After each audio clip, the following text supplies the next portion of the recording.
Hey guys, my name is Deflne, and today I bring to you a very special guide unraveling the mysteries behind MVP and how you can achieve it more often. Over the past year, I rated nearly every single day, achieved 5400 KC, made 32 bill plus in profit, and have gotten 21 site splits over at twitch.tv/DeflineAlive. All of the best raiders know these methods, and by not knowing them, you put yourself at a huge disadvantage in every single raid. If you're ready to open your mind and to become a better raider in both team raids and free-for-alls, get MVP more often, and also get more items in your name, then this is the perfect guide for you.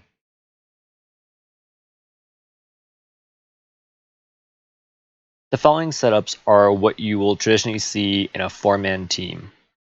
These come directly from the Gear Discord, and it is made for efficient team raiding. In free-for-alls, I will discuss which items you can swap out and which items are necessary. In the Discord, they have gear setups for Theater of Blood from duos all the way to 5-mans and for every PVM activity that you can think of. I will include the link down in the description below, and I do encourage you guys to check them out if you are ever curious as to what the best setups are for any boss. In each setup, there will be one Divine Super Combat Potion and one Zamorak Brew. The Divine Super Combat is used once at the end of Maiden, once at the start of the Nylo boss, once when Xarpus wakes up, and once during P2 Verzik. Zamorak Brew is used twice during Sotetseg whenever you spec with your defense reducing weapon, and twice at P2 Verzik. This is an example setup of the Mage Nylo role and the designated Maiden tank.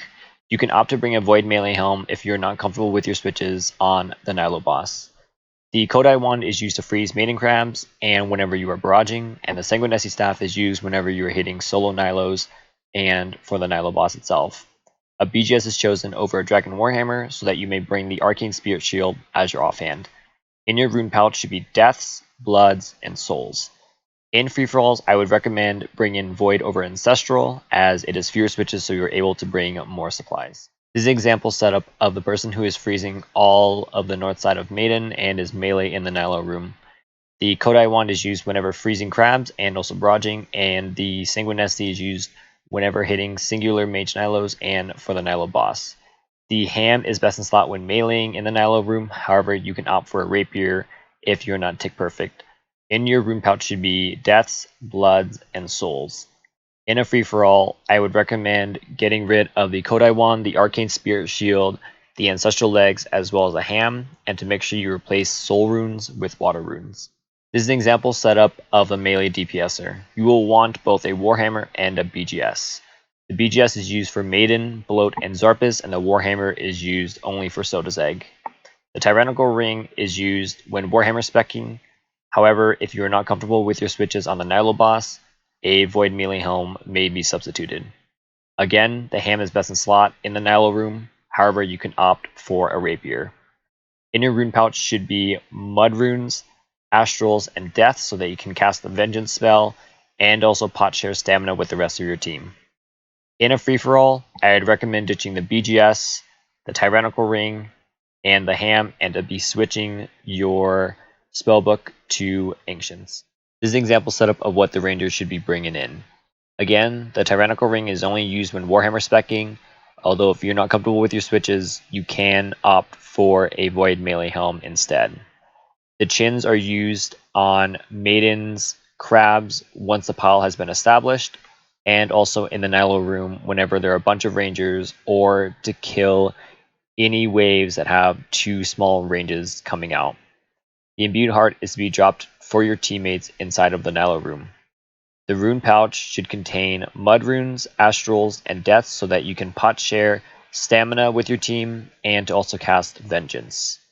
In a free-for-all, I would recommend ditching the Tyrannical Ring, the Imbued Heart, the chins, and to switch your spellbook to Ancients.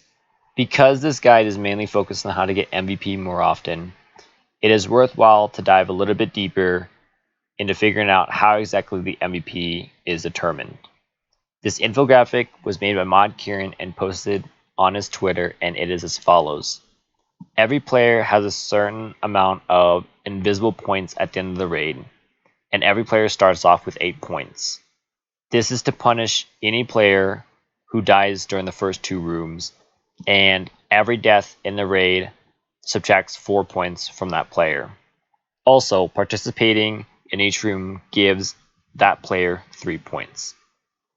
Apart from those points, there are also 14 points divvied up between the 6 combat rooms, and they are given to the player who does the most damage. In Maiden, the player who does the most damage is awarded 2 points. In Bloat, the player who does the most damage is awarded 2 points. In the Nylo room, the player who does the most damage on the boss is awarded 1 point, and any damage during the waves do not contribute to this. At Sotetseg, the player who does the most damage is awarded 1 point.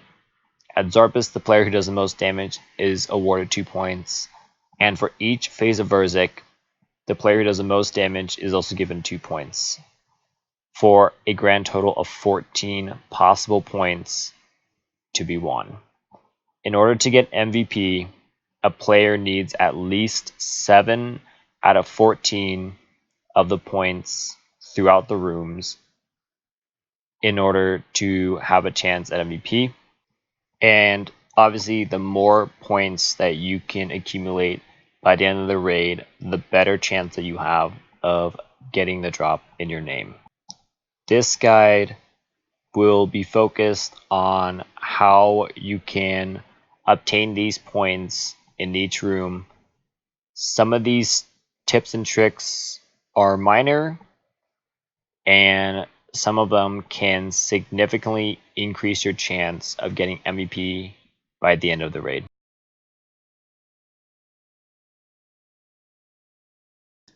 In Maiden, you want to get off the first hit as soon as possible. If you have a T-bow, I would recommend using that. If you do not have a T-bow and you're using the setup without the Void Melee Helm, I would not use Ice Barrage here, as your inventory will get too messed up switching into your melee gear, then into your range gear. However, if you do have a Void Melee Helm, you are able to use Ice Barrage to then switch into your melee gear to use your specs, and then go into your range gear to begin DPSing. At 74, 54, and 34%, you want to hit Maiden with a T-bow once and then switch in your mage gear. This is to reduce the amount of ticks that you lose when freezing crabs. Freeze the first crab immediately, freeze the second crab so that it is in line with the third row of crabs. If you do it correctly, you can get 1 trident hit off on the first crab before switching into your mage gear to freeze the 4th row. From there, you can just start barraging the pile normally. The reason why I choose to tank Maiden is, although there hasn't been any confirmation about it from Kieran, based off of my experience and talking with other people who tank at Maiden, it would seem that the red crab DPS does contribute towards the overall damage in the Maiden room, thus giving yourself a higher chance at MVP. But this is all just speculation, and there isn't any hard evidence to support this. Once 30s are done, I'd recommend using a dose of Divine Combat and begin scything Maiden.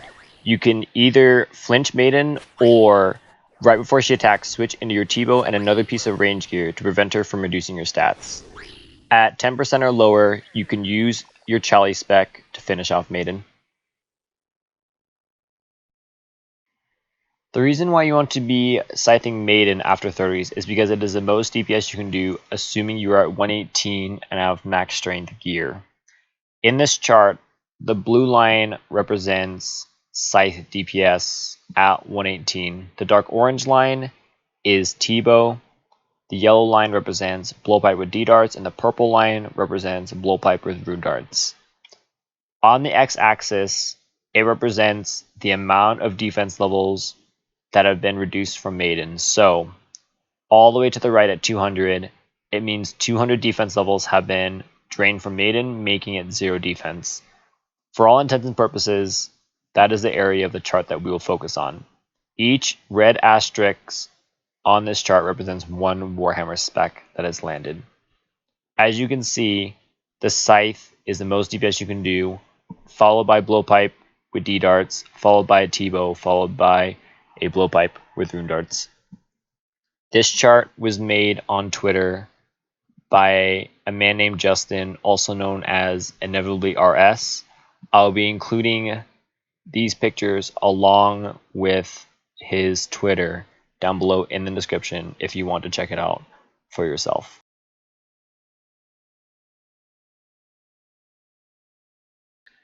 At Bloat, you want to take note of his position when the first player enters the room. In this case, when I entered, Bloat is around the northwest corner. Because of that, Bloat makes one full rotation before he goes down, and assuming there's no turns, I'm going to try to hit him when he starts approaching that northwest corner again. So since he just passed the northeast corner, I'm going to try to get in some hits now, as he should go down soon. So since Bloat goes down, I will dump one claw spec and then do as many scythe hits as I can until he starts getting up. From there, I will use one Charlie spec and then run around the corner. So he starts getting up now. I will use one Charlie spec and then run around the corner. There are a few scenarios where you want to tank the stomp, and there are a few scenarios where you can, if you wish, run around a corner to avoid the stomp and then use your Charlie spec. If your character is one square away from a corner, as shown in the top left picture, you need to make it around the corner and go 3 squares in to be safe from the stomp. In the second picture, the top middle, if your character is 2 away from a corner, you need to make it around a corner and go 2 tiles in to be safe from the stomp. In the top right picture, if Bloat is in a position where your character is 3 tiles away from a corner, you can go 1 square in around the corner to be safe, although I would recommend 2, as 1 isn't always safe depending on where in the room Bloat goes down. In the bottom left picture, if Bloat puts your character in a position where you're 4 away from a corner, then you can make it around the corner, 1 square in, and you will be safe.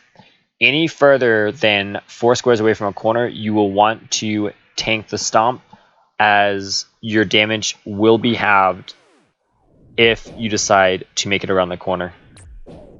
This is an example of being 1 tile away from a corner. Because of this, I will need to run 3 squares around that corner in order to be safe from the stomp.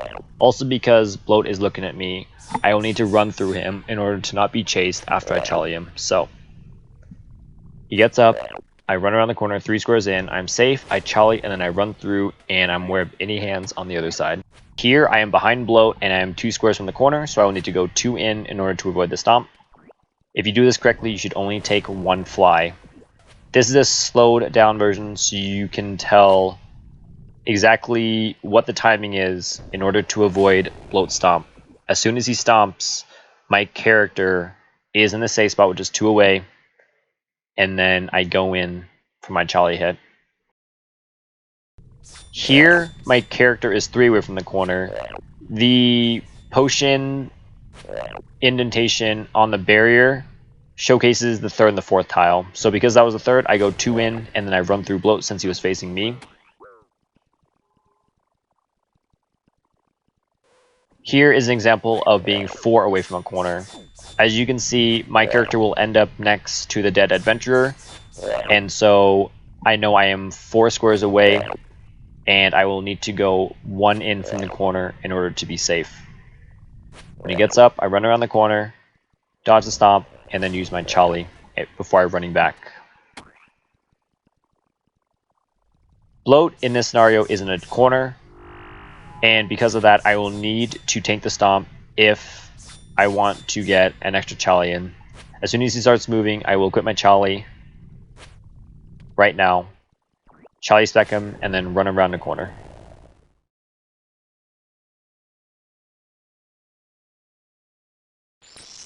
When it comes to the Nylo room, there isn't a whole lot of tips and tricks. It's mainly focused around the boss, as that is the only thing that counts towards MVP. At the beginning, I like to do 1 claw spec and a 1 Charlie spec, and then switch into my void range.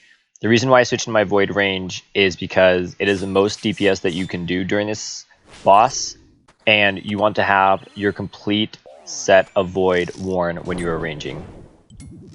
Whenever it is melee, I like to do a 5-way switch into everything my top and bottom, and then put on my top and bottom for the second hit, and then switch immediately into Void range again. Each phase, you want to be getting at least 2 attacks if you're using a Scythe, a T-bow, or a Trident. If you're not comfortable switching into a 5-way in a tick, you can use Void melee for the first hit, and then switch into your Bandos for the second hit before switching back into your Void. In the case where Nylo goes from mage to range, if you predict range, which you should be, if you hit it as soon as it turns green, you can get 1 T-bow hit into a Bloat hit followed by a T-bow hit. In the scenario where you are using a Scythe into a Chali and the next phase happens to be range, you can get 1 Bloat hit and 1 T-bow hit during that phase. You will not be able to get 2 Twisted Bow hits, unfortunately.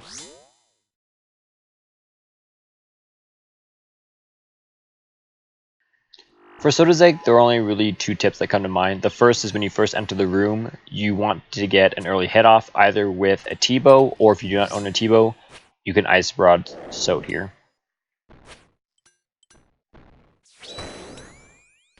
The second tip is if you fall below 50 HP, you can keep on Prey Mage and look for any range orbs and attack Sot once after he attacks. If you have a Scythe, you should be able to do 1-to-1 since Sot attacks every 5 ticks, and this will make it so you won't ever have to brew or eat food to lose ticks.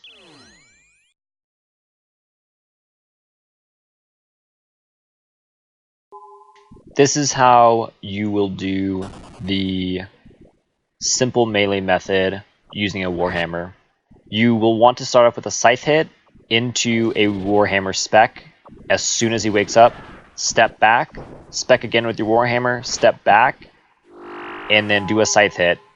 I recommend having the game sounds on for the 2 lower bars so that you can hear whenever he spits. Whenever he spits, that is your cue to run back either 2 tiles or 1 tile if you don't have space.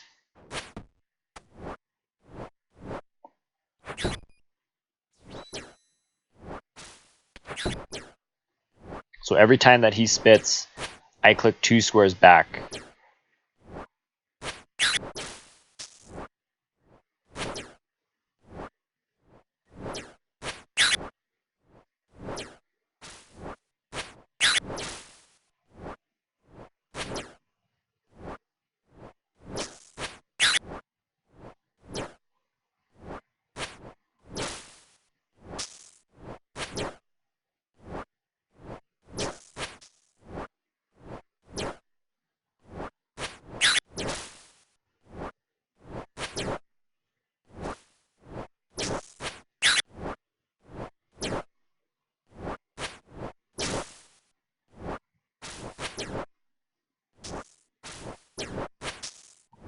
If you do this correctly, no tiles that you use as safe spots will be wrecked.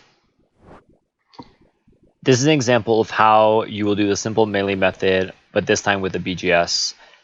That differs slightly from the Warhammer method, as you will do 2 Scythe hits to begin before you start speccing.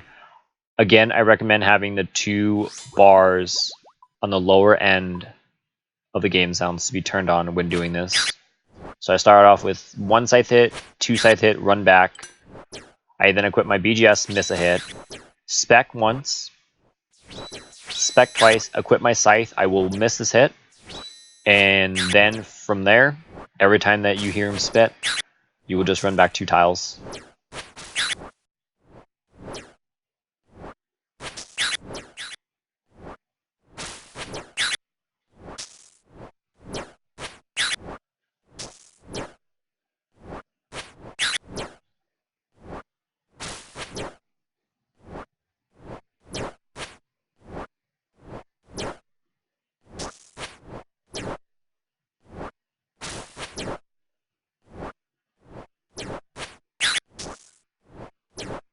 Because these corner tiles are ragged, I will need to run back only one tile every time he spits. It does the same exact purpose whether you run back one or two tiles.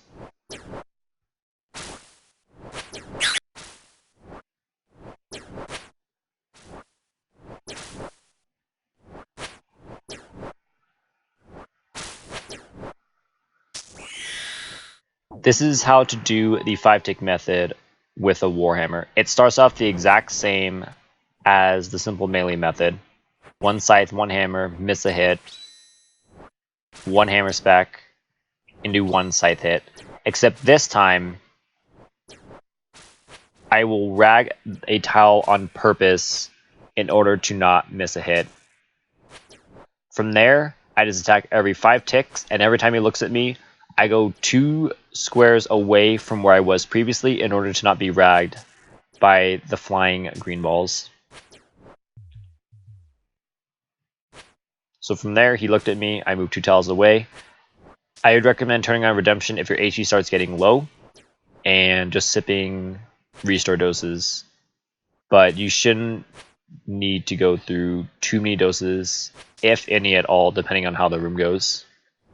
So there, I was a little bit early, so I ended up taking 2 poison splats, but I go 2 away from where I was previously.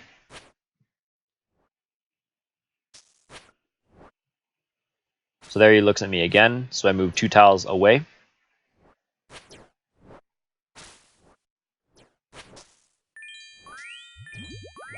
Looks at me, so I move 2 tiles. You can also use the inner tiles as well. It does not really matter. I just prefer using the outer tiles before I use the inner tiles. This is the 5-tick method with a BGS. It starts out the exact same as a simple melee method with 2 scythe hits into a BGS spec after missing 1 hit. BGS specking twice, missing a hit, and then doing 4 hits. So that's the first hit, second hit, third hit. On this 4th hit, I will stand in that corner in order to not miss that attack. From here, you just attack every 5 ticks. I also like to start in the middle when I'm doing the 5-tick, as it gives me more squares in my corner to work with. Every time he looks at me, I just go 2 squares away from my previous location in order to not be ragged by the flying green balls. He looks at me again, I move 2 squares away. There is an acid splat on that corner, but if you do this method correctly, you should only take 1 splat of acid. And he looked at me there, so I will walk 2 squares to a different location. Once he screeches, I will be implementing a method commonly referred to as 22121. It is similar to the 5-tick method pre-screech, however adjusted post-screech since Xarpus turns every 8 ticks. When Xarpus turns 5 times, 40 ticks will have elapsed, and by doing 22121, you will be getting 8 scythe hits on Xarpus, and with each scythe accounting for 5 ticks total, that will also equal 40 ticks as well. So this is the first attack of Xarpus, which you don't know which direction he will be. There he turned, and this is the start of 22121. So there's the first scythe hit, the second scythe hit, the first scythe hit of the second rotation, the second scythe hit of the second rotation. Here, this is the 1. Now I get 2 attacks here. And then the final attack of the 22121 method is there. From there, I will have to restart it if I want to do it over again.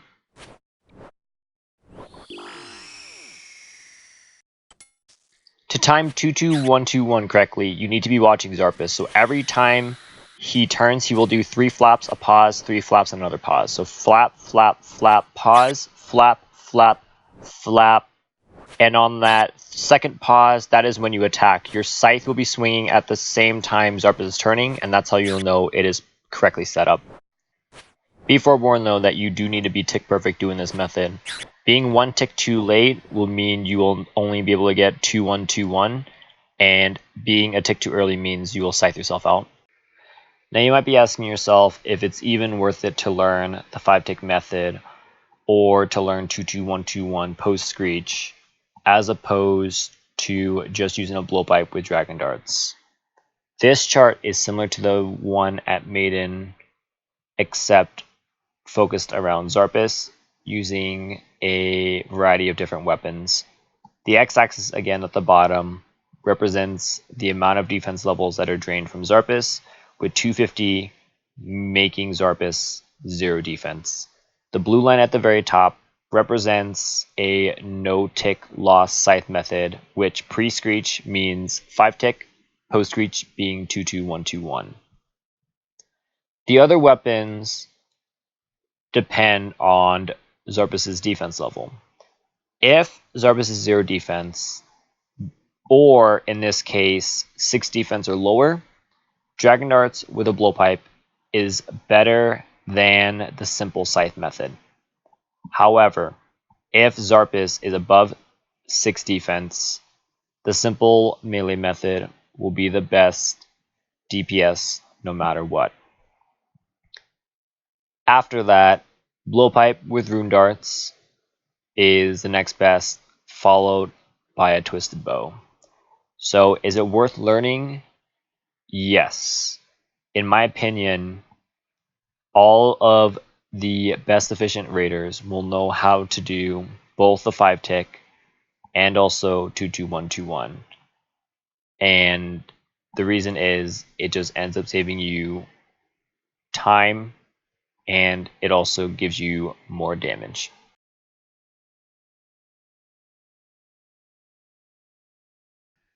Because Verzik Phase 1 is worth 2 MVP points and it's very RNG dependent on your specs, I like to maximize my damage.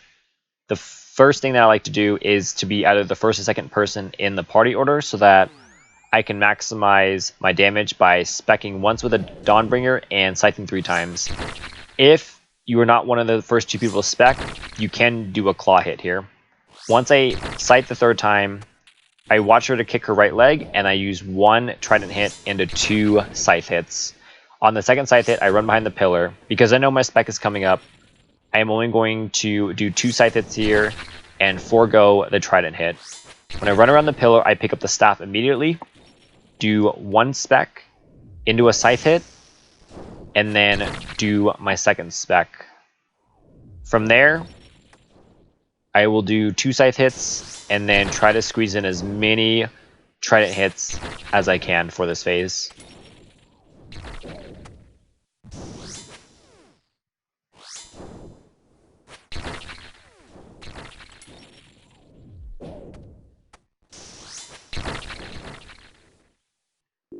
Many people have asked how you can blow up crabs without freezing them. Basically, the crab needs to be aggroed on you, and you have to run away once it's within 3 squares of you.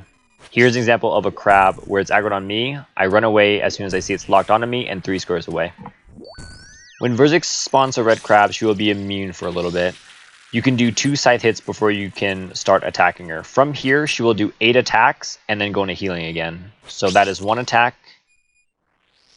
2 attacks, 3 attacks, 4 attacks, 5 attacks, 6 attacks, 7 attacks, and on the 8th one, you can either use a Chali if you wish, or you can use a regular scythe hit.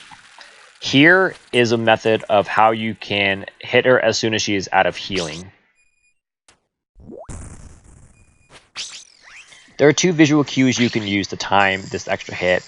I like to use this method personally, which is looking at the lightning around her. She will do 4 giant light blue lightnings and then a subtle dark blue lightning. So right there is a first lightning, second blue lightning, third blue lightning, fourth blue lightning, and on that 5th dark subtle lightning around her, you wait a tick and then you attack her. The second way you can time this is to watch the wings on her back. She will do 8 short little flaps of her wings, and once she does the 8th flap, you wait a tick and then you can attack her. She goes into healing now. Giant flap. 1, 2, 3, 4, 5, 6, 7, 8. Wait a tick and then attack her. This is my method on how I tank Verzik. I watch my teammates, and when I see the hit splats on them show up right there, I wait a tick and I click on a Verzik and attack again. shows up, a way to tick, click under, and attack. You can do this no matter if your weapon is a scythe or a whip.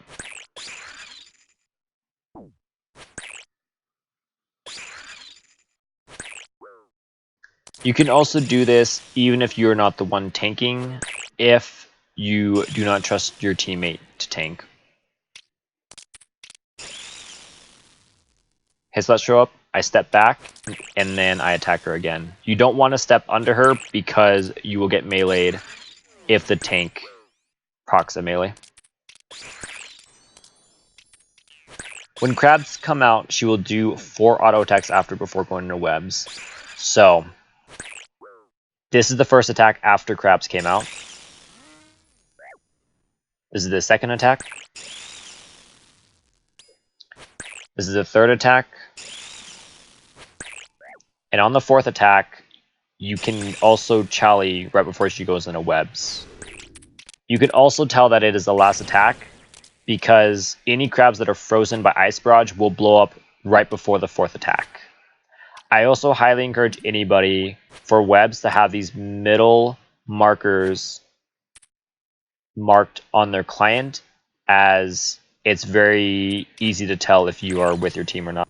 This is another example showing how you can time the beginning of webs correctly. So when she moves over, spam clicker. When you see the XP drop, show, wait a tick, and then start moving. If it looks like everybody is attacking in unison and there's only one character that appears to be attacking, it means you're doing this correctly.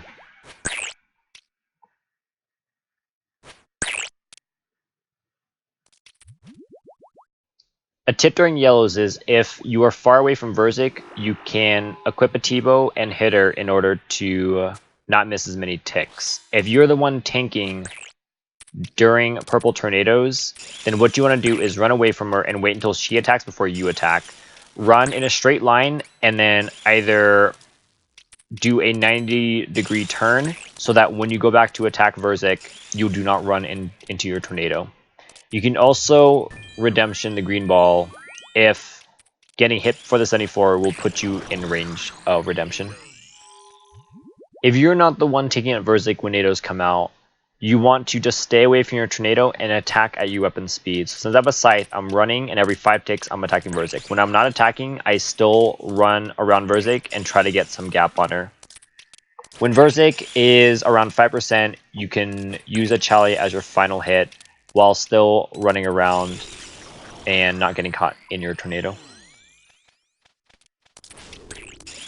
Another thing people have asked me is how I time the tick heat during yellow. So what I like to do is I like to run around Verzik so I do not get caught in a tornado. As soon as a ball is about to drop onto my character, I click the brew, and that is how you can tick heat the yellows. And if you do everything correctly, you should see something like this.